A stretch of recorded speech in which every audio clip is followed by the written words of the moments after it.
আমি আজকে দয়া, স্নেহ, শ্রদ্ধা, ভক্তি, দাম্পত্য, ব্যভিচার এই সমস্ত বিষয় নিয়ে কিছু কথা বলবো।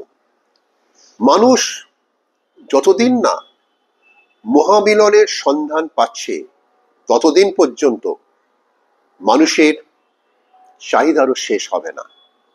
শেষ নেই চাহিদার। জন্ম মৃত্যু ঠিক ভ্রমণের মতো, জন্ম হলে মৃত্যু হবে।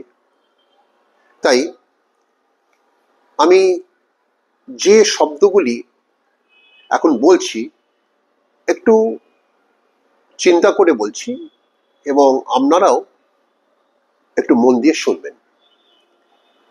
দয়াতে দয়া কারা প্রদর্শন করে? ধার্মিক ব্যক্তিরা।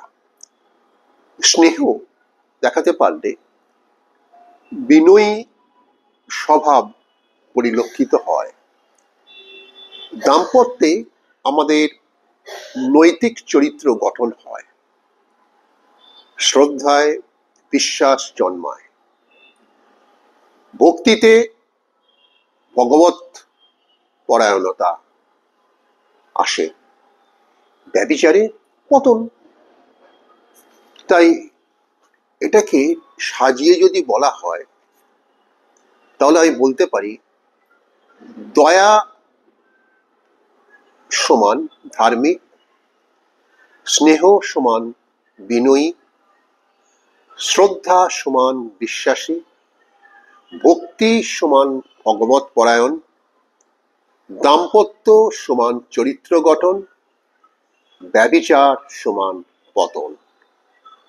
প্রথম অক্ষরগুলি সঙ্গে পরবর্তী যে মিলন শব্দগুলি আমি যে বলেছি সেগুলি সাজিয়ে এইভাবে বলা যায়। দশনে শ্রভ দাব্বা। দশনে শ্রব দাব্বা মানে দশনে দ স্নেহ, শ্র শ্রদ্ধা, ভক্তি, দাম্পত্য, ব্যভিচার। এর সঙ্গে মিলিয়ে যে শব্দগুলি তা হলো ধাবি বিভচরিপ। ধাবি বিভচরিপ অর্থাৎ দয়াতে ধার্মিক, স্নেহে বিনয়ী, শ্রদ্ধায় বিশ্বাসী, ভক্তিতে ভগবত পরায়ণ, দাম্পত্যের চরিত্র গঠন, ব্যভিচারে পতন। মিলিয়ে আমি এটা তৈরি করেছি। আজকের এই শব্দগুলি একটু মানুষ যদি ভাবে আজকের দিনে তাহলে চরিত্র গঠনের ক্ষেত্রে এটা অনেকভাবে সাহায্য করবে। নমস্কার।